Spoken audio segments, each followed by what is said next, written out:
tem uma palavra de Deus para o seu coração. E antes de entrarmos no alvo principal da mensagem, iremos ler algum versículo.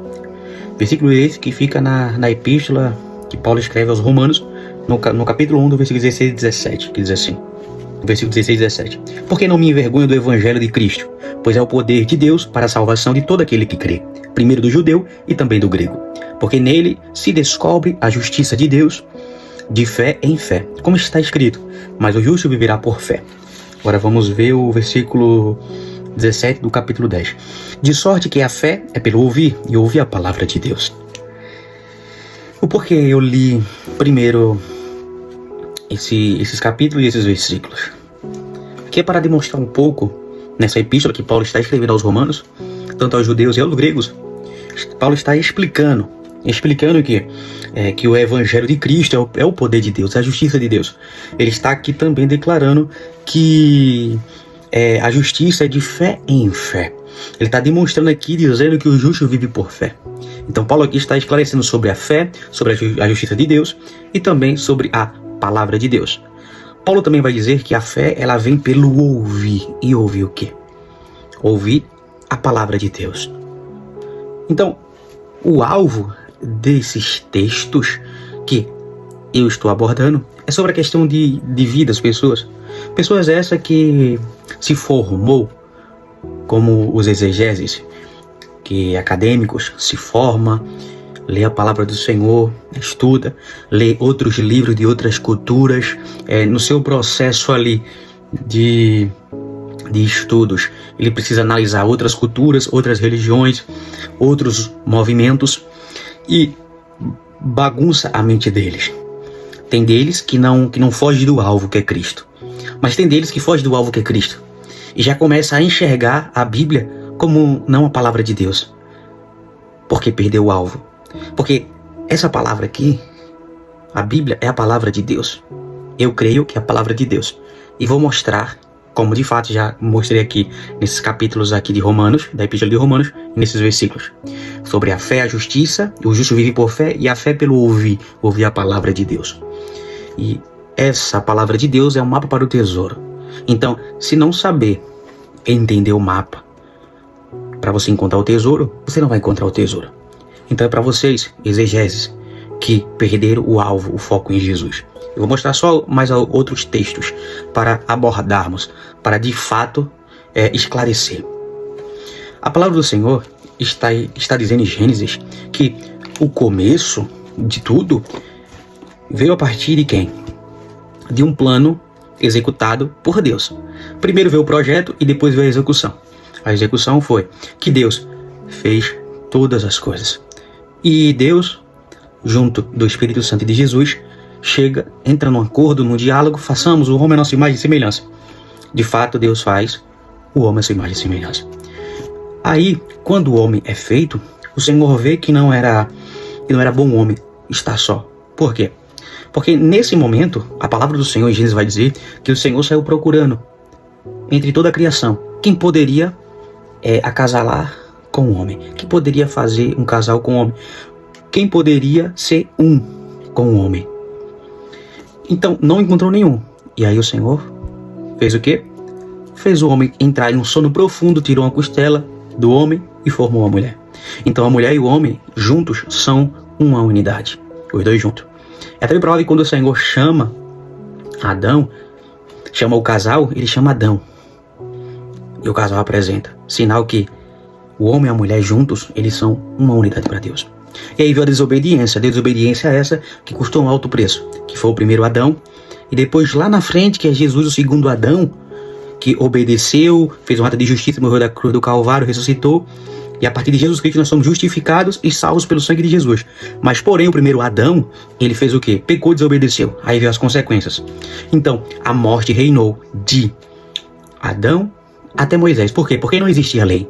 A lei veio existir para que nós enxergamos e entendamos as nossas transgressões, que nós estamos transgredindo contra a lei de Deus. A lei vem nos mostrar que nós somos pecadores, que nós somos falhos, aonde nós erramos. E aí, antes de Moisés receber as tábuas ali, as leis, ali teve um período que o Senhor dos Exércitos sempre levantou alguém que preservasse a sua palavra, os seus ensinos. Por quê? Porque o Senhor dos Exércitos, ele visitava Adão. Adão ouvia a voz de Deus. Também a mulher Eva. Caim ouvia a voz de Deus, Abel também. Só que Caim foi lá e matou Abel. Mas ele já continuou ouvindo a voz de Deus. Então, chegou outro ponto. Ponto esse que a terra já estava contaminada mais ainda do pecado. E o Senhor chega e faz o quê? Vou destruir todo ser vivo, vou destruir. E aí, o Senhor acha graça em quem? Em Noé. O Senhor achou graça em Noé. Por quê? Porque Noé era um homem justo. Guardava os ensinamentos que o seu pai o ensinou, que é sobre as coisas de Deus. E aí, Noé prega 120 anos nesse período. Noé está fazendo a arca. Noé pregava para aquelas pessoas, dizendo que o Senhor ia mandar um dilúvio, que era para se arrepender. Eles não ouviram Noé. Veio o dilúvio, entrou na arca 4 casais, 8 pessoas. E dessas 8 pessoas que estavam na arca, apenas uma ouvia Deus. Apenas uma era direcionada por Deus, que era Noé. Então Noé ouve a voz do Senhor, indicando que aquele ali era o lugar que as águas já tinham baixado, que ali era o lugar que eles iam se retirar para ali recomeçar a vida. E a partir daquele 8 casais ali, daqueles 4 casais, ali a humanidade iria recomeçar. Só que apenas um que era Noé, ouvia a voz do Senhor, enquanto os outros não ouviam a voz do Senhor. Noé ensinou tudo aquilo que o Senhor dos Exércitos falou para ele. Todos os ensinamentos que o pai de Noé e o próprio Deus se revelou para Noé, Noé passou para os seus filhos, passou para suas noras, para sua esposa. Só que todos nós temos os nossos sentimentos. Todos nós temos as nossas escolhas. Todos nós temos a nossa personalidade. Cada um tem uma personalidade diferente. Cada um tem um costume diferente, uma vontade diferente.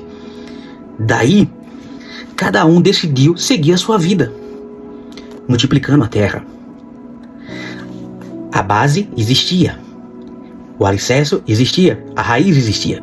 Porém, no crescimento, que essas raízes existiam, porém veio o crescimento. E nesse crescimento, aqueles que ouviram o ensinamento do seu pai, que era Noé, quis colocar as suas próprias vontades naquilo que ouviu. Pegou uma verdade, que é a palavra do Senhor, só que foi lá e mudou algumas coisas. Que coisas foi essa que mudou? Colocou as suas vontades, os seus desejos, e colocou também que era ele que de fato que deveria receber a glória. E daí por diante já foi uma criação diferente entre os filhos de Noé, os netos de Noé, e assim sucessivamente, cada um pegando uma verdade e distorcendo, colocando as suas vontades e os seus desejos, e colocando o primeiro, o ser humano, e não o Criador. Então chegamos ao ponto que existe hoje em dia muitos livros de religiões diferentes, de culturas diferentes, pegaram na base e distorceram para suas próprias vontades. Por isso que muitos exegeses, quando lê o Evangelho de Deus e não acredita que é a palavra de Deus, eles, né? Por quê? Porque lê o livro dos Buda, lê o livro de tal fulano, e eles falam que tudo é parecido com a Bíblia. Só que coloca o homem como centro. Por quê? Eu acabei de informar para vocês. A raiz é essa. O alicerce é a palavra. Porém, eles pegaram o ensino daqui, distorceram e colocaram as suas próprias vontades, e colocaram o homem como centro e não o Criador. Fizeram errado. Isso é pecado contra o Senhor. Isso é colocar o tio naquilo que Jesus fala que não é para tirar um tio. Eles tiraram. Então, em nenhum momento temos que mudar a palavra do Senhor, porque ela é viva, se renova todos os dias. O Senhor fala conosco através da palavra dele, e quando abrimos, o Senhor Deus se revela para nós. Lembra daquela brincadeirazinha? Creio que todos vocês já brincaram dessa brincadeira, que é o famoso telefone sem fio. O telefone sem fio, né? Que é aquele que o primeiro ouviu algo, enquanto o último vai ouvir uma palavra que não tinha nada a ver daquilo que foi dito. Só que Uma voz saiu lá no primeiro, e a mesma voz permaneceu. Porém, foi distorcida ao longo do percurso. Então, entendemos que a raiz é a palavra do Senhor, porém, o próprio homem, para se colocar no centro, distorceu para colocar suas vontades. Para fazer o quê? Manipular, escravizar as vidas das pessoas. Desagradar o Senhor. Fazer o quê? Pecar contra o Senhor. Porque um dos pecados que desagradava ao Senhor é a idolatria. Um dos pecados que o Senhor dos exércitos se afastava do seu povo era adorar outros deuses. Colocar o homem como centro.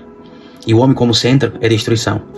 Quem tem que estar e merece esse lugar, e é de Deus por direito, é somente de Deus esse lugar. De Jesus Cristo, o centro dos nossos corações, da nossa vida, da nossa fé e do firme fundamento. Para muitos vai dizer que a Bíblia é escrita por mão de homens. Só que aqui a palavra do Senhor vai dizer sobre os pecados que cada um cometeram, a desobediência de cada um. Vai falar também das consequências daqueles que pecaram e não se arrependeram. E também as consequências daqueles que pecaram, se arrependeram, pediram perdão. O recomeço está aqui escrito também. Os erros, as falhas está aqui escrito também. Está escrito também aqui sobre Jesus Cristo, o Salvador, o caminho, a verdade e a vida. Aqui está falando sobre a morte e a ressurreição de Jesus. Aqui está falando sobre a missão de Jesus Cristo. Aqui está falando sobre aqueles que morreram por amor a Cristo. Aqui está falando tudo o que a nossa alma precisa. Basta nós analisarmos quando nós convidamos o autor. Porque quando nós convidamos o autor esclarece, o autor está do nosso lado, esclarecendo nossos olhos, abrindo nossos corações, abrindo nossa visão, para que nós venhamos a entender cada versículo, cada letra, cada palavra. Porque quando nós convidamos o autor a nos revelar, você vai se maravilhar com cada escritura, com cada palavra, e você vai se identificar e vai reconhecer que você precisa de Jesus Cristo para ser salvo. Que você depende de Jesus em todo o tempo. Nós reconhecemos quando lemos a palavra que nós não somos nada. Que nós somos totalmente dependentes de Jesus Cristo, do amado Espírito Santo do Senhor. Nós descobrimos o amor de Jesus, a fidelidade do Senhor, a vontade de Deus. Então a vontade do Senhor é que ninguém pereça, mas que todos sejam salvos. Mas para isso nós temos o livre-arbítrio, para escolhermos se nós queremos ser salvos ou não. Então é essa a palavra de Deus para o meu e para o seu coração. Fica todos na paz do Senhor.